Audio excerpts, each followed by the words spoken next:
Presenting the Union Budget for 2012-13, Finance Minister Pranav Mukherjee today attributed the slowdown to weak industrial growth and global economic crisis.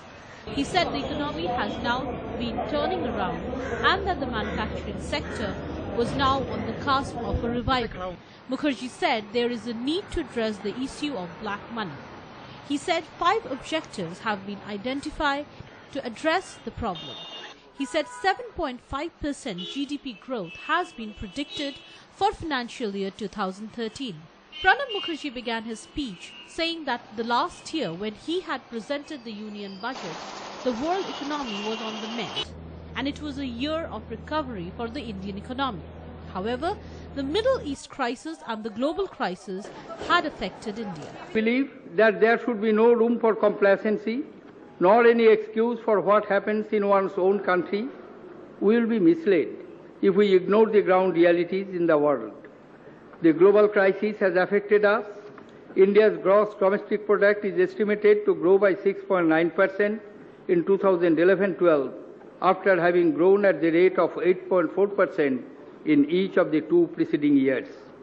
Though we have been able to limit the adverse impact of this slowdown in our economy, this year's performance has been disappointing. But it is also a fact that in any cross-country comparison, India still remains among the front-runners in the economic growth.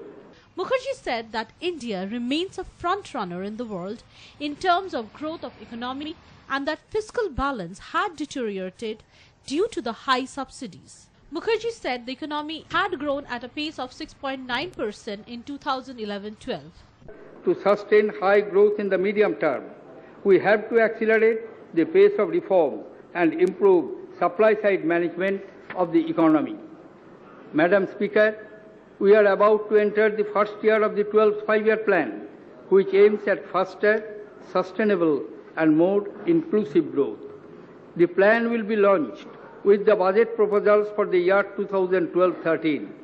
In keeping with the stated priorities, I have identified 5 objectives that we must address effectively in the ensuing fiscal year. These are: focus on domestic demand-driven growth recovery, create conditions for rapid revival of high growth in private investment, address supply bottlenecks in agriculture, energy, transport sectors, particularly in coal, power, national highways, railways and civil aviation.